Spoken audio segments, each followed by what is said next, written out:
Hello friends, let's do the first 10 questions of arithmetic ability. Question number 1. Which of the following number is divisible by 11? 11 के लिए क्या property होती है? पहले odd places पे जो नंबर्स हैं उनको ऐड करेंगे, फिर जो इवन प्लेसेस पे नंबर है उनको ऐड करेंगे, और दोनों को अगर सब्ट्रैक्ट करके नंबर ऐसा आता है जो 11 से डिविजिबल है तो ये पूरा होल नंबर भी डिविजिबल होगा, अदरवाइज़ ये नहीं होगा. तो चलिए करके देखते हैं. 8 और 2 10 और 8 18. 4 और 2 6. 18 माइनस 6 12 हुआ. नहीं, ये डिविजिबल नहीं है. 8 और 4 12. 12 और 8 20. 2 और 2 4. 20 माइनस 4 16. नहीं हुआ.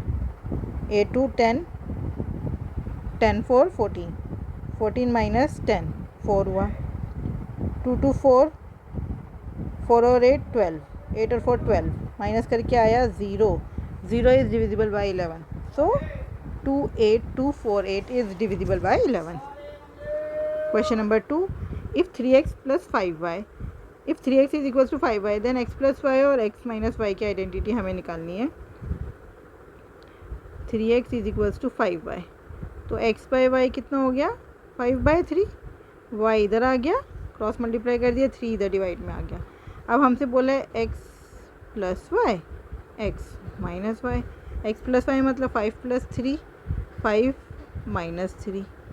5 प्लस 3 8/2, 4/1, 4:1. ये इसको हमें देखिए यहाँ पे पावर 2 दिख रही है. 1/2 है एक तरह से, ये 1/4 और ये 1/3. तो हम 49 क्या होता है? 7 का स्क्वायर 9 क्या होता है? 3 का स्क्वायर. इसको हम 7/9 का होल स्क्वायर की पावर 3/2 कर सकते हैं. ऐसे ही 16 16 को हम क्या लिख सकते हैं? 2 की पावर 4. 81 को 3 की पावर 4 माइनस 3/4 डिवाइड. 343. 7 का क्यूब होता है 216. 6 का क्यूब होता है 2/3. अब ये 2 से 2 कैंसिल आउट हो जाएगा, 4 से 4, और ये दोनों का 3 कॉमन लेके बाहर लिख देंगे, फिर 3 से 3 कैंसिल आउट हो जाएगा. ये हो जाएगा 7 का क्यूब, सॉरी ये 3 आएगा, 3 का क्यूब. 3 का क्यूब इंटू में 2 की पावर 2/3 की पावर -3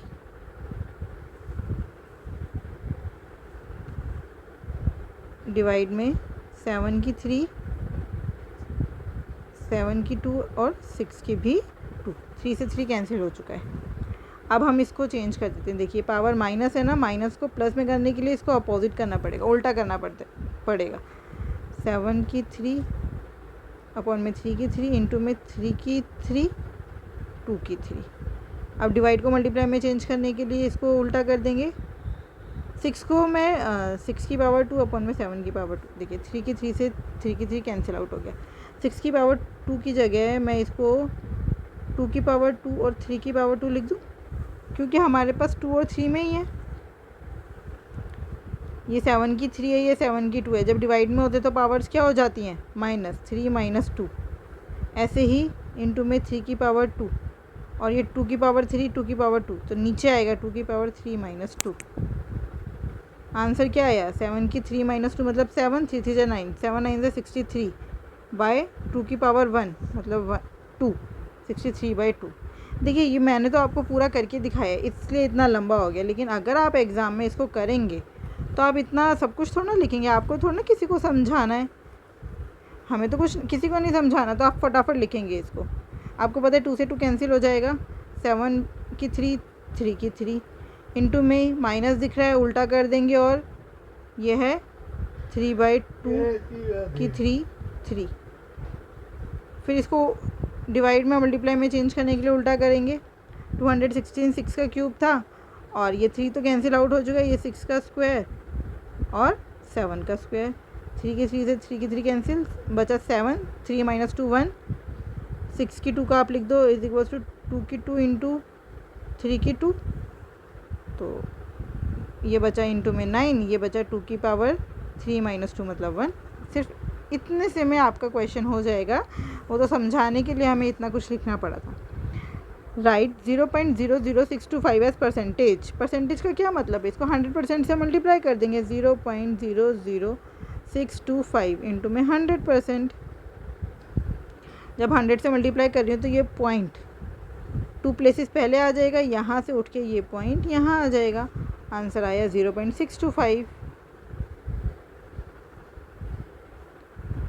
इसको सोल्व करें। किसी की भी पावर 0 होती है वो क्या होता है 1। 1 इंटू 25 मतलब कि 5 का स्क्वायर -3/2 -1/125। 2 से 2 कैंसिल हो गया। 5 की पावर -3, माइनस में है तो अपोजिट ये उल्टा हो जाएगा। नीचे 1 है, 1 ऊपर, 5 का क्यूब नीचे। 5 का क्यूब कितना होता है 125 -125 कैंसिल हो गया। आंसर आया 0।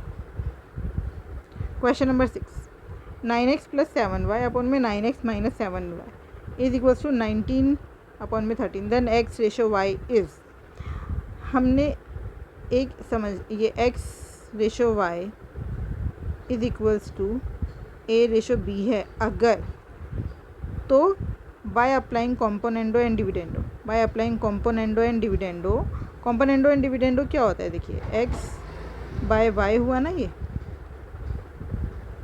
एक minute, x ratio y is equals to a ratio b का क्या मतलब है, x by y is equals to a by b। तो ये क्या हो गया,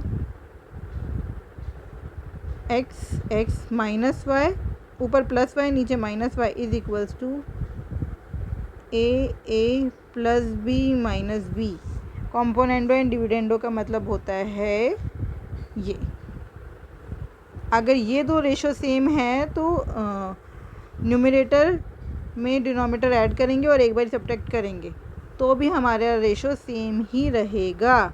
तो यहाँ पे अगर हम कॉम्पोनेंडो या डिविडेंडो लगा दे तो ये सिंपल हो जाएगा। 9x by 7y is equals to 19 + 13, 19 - 13। 9x upon में 7y इज इक्वल्स टू 19 + 13 कितना हुआ 32। 19 - 13 कितना हुआ 6। 2 3 जा 6, 2 16 जा 32। अब मल्टीप्लाई कर देते, क्रॉस मल्टीप्लाई, 7 इधर मल्टीप्लाई में आएगा, 9 इधर, 9 3 जा 27, 16 7 जा 112, 112 रेशो 27 आंसर आ गया।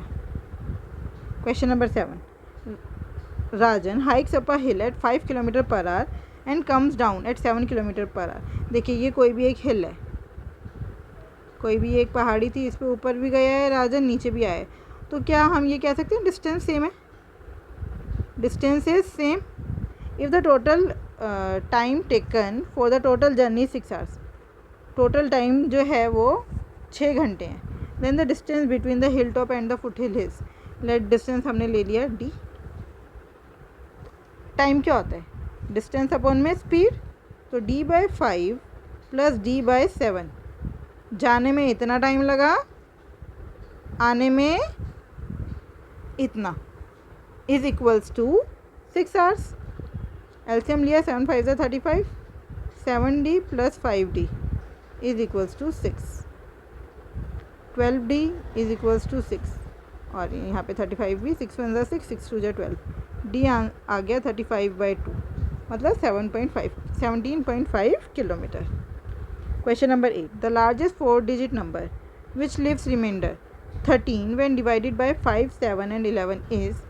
देखो पहले तो वो नंबर निकालते हैं जो 5 7 और 11 से डिविजिबल है।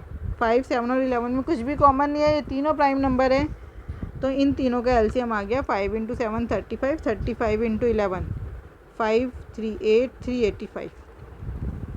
तो ऐसा नंबर जो 5 7 और 11 तीनों से डिवाइड होगा और हमेशा 13 रिमाइंडर देगा, वो होगा n = 385k + 13, 385k + 13। अब k की वैल्यू हम कुछ भी रख सकते हैं, 1 2 3 4 5 6 7 8 9 कुछ भी, ठीक है। 5 की वैल्यू यहाँ आप k की वैल्यू कुछ भी हो सकती है। अच्छा आप एक बात बताइए, आपको पता है 5 को अगर हम इवन नंबर से मल्टीप्लाई करते हैं, जैसे 2 हो गया 4 आ गया, तो आंसर आता है 0। अगर इवन से मल्टीप्लाई करा आंसर 0, 5 को ओड से मल्टीप्लाई करा आंसर आएगा 5। जैसे 5 3 15 ही होता है, 5 7 35 में, मतलब यूनिट डिजिट की बात कर रही हूँ मैं। 0 में 3 प्लस करूँगी यूनिट डिजिट आएगा 3। 5 में 3 प्लस करूँगी यूनिट डिजिट आएगा 8। तो क्या ये बात समझ आ रही है? हमारा जो आंसर है उसका यूनिट डिजिट या तो 3 हो सकता है या 8 हो सकता है, इसके अलावा कुछ नहीं हो सकता, क्योंकि 5 में कुछ भी मल्टीप्लाई करो उसका आंसर या तो 0 आएगा यूनिट में या 5 आएगा। अब 0 में 3 प्लस करूँगी 3 आएगा, 5 में 3 प्लस करूँगी 8 आएगा। इनमें से देखो 8 वाला एक ही है, बाकी 5 है, 5 है, 5 और 5 हो ही नहीं सकते, 2 हो ही नहीं सकता। तो हमें कुछ करने की ज़रूरत नहीं है, 9638 आंसर हो गया। बाई चांस ऑप्शन में 2 होते 8 वाले या एक 3 वाला भी होता तो सिंपल है, के की वैल्यूज़ रखेंगे। आपको पता है अगर मैं के की जगह 10 रखूँ तो आंसर आएगा 3850 प्लस 13। लेकिन लार्जेस्ट 4 डिजिट नंबर क्या होता है? 9999 ये होता है। इसका मतलब 3850 टेंजा पे हो गया 3850, 0 5 और 5 10, 8 और 8 16 17 का 1 3367 7700 इतना और आ गया। अब इसमें अगर हम 3850 प्लस करेंगे तो वो तो फिर 10,000 के पार चला जाएगा।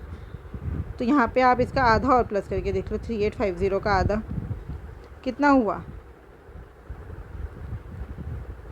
2 2 2 9 18 1925 5 2 9 7 16 का 1 7 8 9 9625 आ गया। यहाँ पे मतलब के की वैल्यू कितनी है? 25। वो हमें वैल्यू बताने की ज़रूरत नहीं है, लेकिन मैंने आपको बता दी। 9625 एक ऐसा नंबर है 9999 से पहले जो 385 की टेबल में आता है। अब 9625 में 13 और ऐड कर देंगे, आंसर आ गया 9638। लेकिन हमें ये सब करने की ज़रूरत ही नहीं थी, क्योंकि हमें यहाँ से पता है 5 को किसी भी नंबर से मल्टीप्लाई करूँगी, इवन से करूँगी 0 आएगा, ऑड से करूँगी यूनिट डिजिट 5 ही आएगा। 0 में 3 प्लस करूँगी आंसर का यूनिट डिजिट 3 ही होगा। 5 में 3 प्लस करूँगी आंसर का यूनिट डिजिट 8 ही होगा। तो आंसर में हमारे पास 8 वाला एक ही ऑप्शन है। Question number 9, the smallest 3 digit number divisible by 5, 15 and 25 is. तो इनका एलसीएम निकालना है हमें। स्मॉलेस्ट 3 डिजिट नंबर देखिए 100 है स्मॉलेस्ट 3 डिजिट नंबर, आंसर या तो 100 होगा या 100 से ज़्यादा होगा। तो पहले तो हम इसका एलसीएम निकाल लें। 5, 15 और 25 का एलसीएम कितना आया? 25 का टेबल देखो, 25, 50, 75 जो है वो तीनों के टेबल में आता है। तो हमारा जो नंबर है वो n = 75k है। 75k, के की वैल्यू कुछ भी हो सकती है, 1 2 3 4 5। अब आंसर जो है वो 75 के मल्टीपल्स में ही होगा और कुछ नहीं हो सकता। तो 75 100 से छोटा है, ये आंसर नहीं हो सकता। लेकिन 75 का सेकेंड मल्टीपल मतलब कि 150, सीधा 75 के बाद कौन सा नंबर आता है? 150। 150 हमारा 3 डिजिट सबसे छोटा नंबर है जो 5, 15 और 25 से डिविजिबल है, और कोई आंसर नहीं हो सकता। Question number 10, what is the curved surface area of a cylinder having radius m?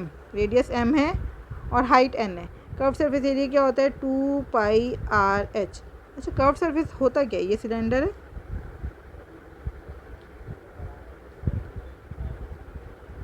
ये सिलेंडर है, तो ये पूरा एरिया, ये बस जिसके ऊपर आप हाथ फिरा सकते हो गोल में, वो होता है कर्व्ड सरफेस एरिया। और कर्व्ड सरफेस एरिया कैसे निकालेंगे? नीचे का बेस का सर्कमफ्रेंस, नीचे सर्कल होता है, इसका सर्कमफ्रेंस होता है 2πr।